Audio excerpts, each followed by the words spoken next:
this is our new updated RSI procedure to take care of COVID positive or suspected COVID patients.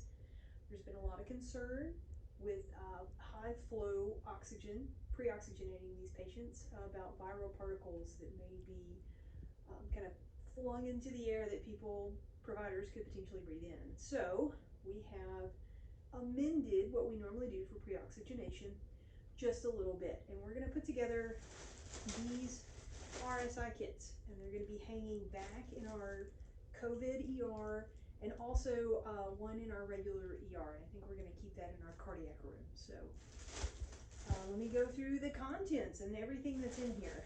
Before you start, make sure that you have a face mask with a shield and eye protection. Very important to have those. We want redundancies with this. Also a gown.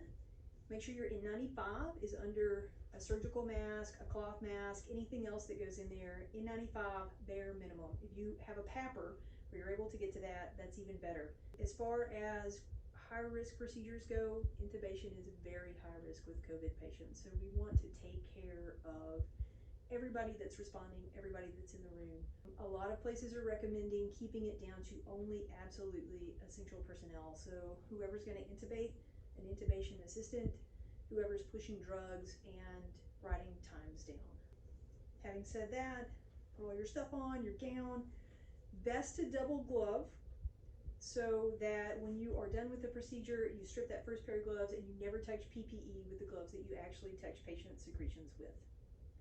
So we're going to pretend that we put all of that stuff on, and we're going to go through our RSI bag.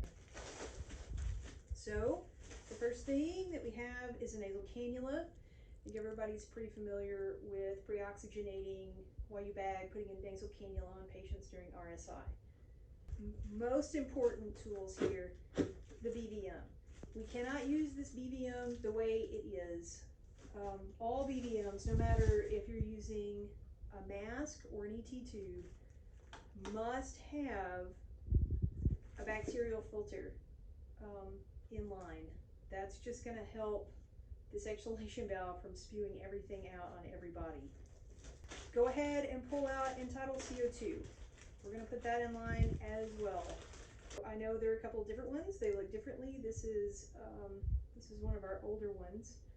Make sure your plug is good and tight, connected on there. A PEEP valve. Almost all these patients are going to have trouble maintaining saturation, so go ahead, take the PEEP valve off. One thing you have to do with these before you put them on an ambu spur, take this part off. You don't need it. This exhalation valve pops off, and then you just dial in your PEEP. You can see it on the outside, and so you turn it clockwise to lessen the PEEP, counterclockwise to increase the PEEP. Just remember, you have to keep bacteria filter in front of that, so everything's getting filtered as it comes through. The other thing that's going to go in this kit is a Buzniak CPAP. This is an external CPAP device. We've used it in the past. EMS uses them a lot. We don't need the CPAP part. So this green tubing, get rid of it.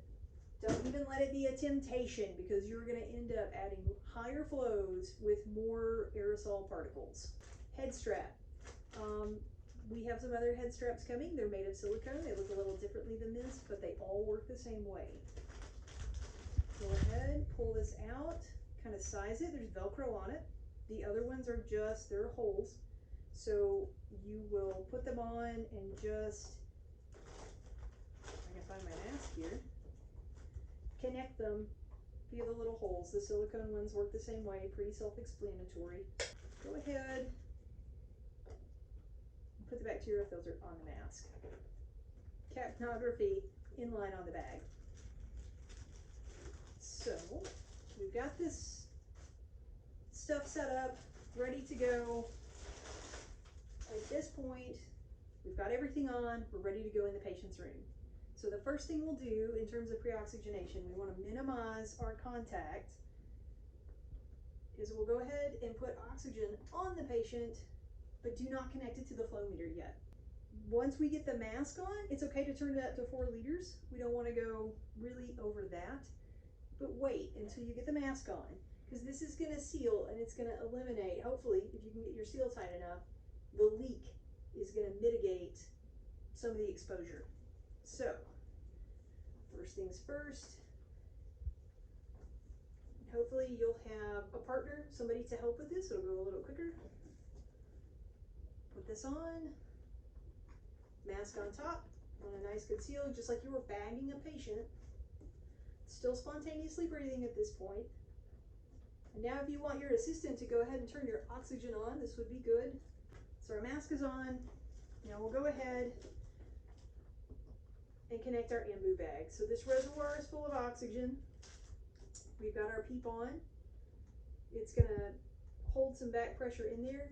And even if you want to crack the seal and just give a little breath, we do not want to aggressively bag these patients. We want to keep their sats up, we want to oxygenate them, but ideally we want to go as quickly as possible with RSI, sedation, paralytic drugs. Then we'll go ahead, disconnect everything at the mask, take this off, intubate. Ideally you'll have somebody very proficient in intubation using fiber optic with a bougie. It'll be a one-time attempt. We're good to go. Don't disassemble anything. Reconnect this to the ET tube and just start bagging the way you normally would. The main concern is that your ET tube needs to be sufficient to seal the trachea, because a leak is also going to cause an exposure to particles. So I hope this helps. More videos in the future.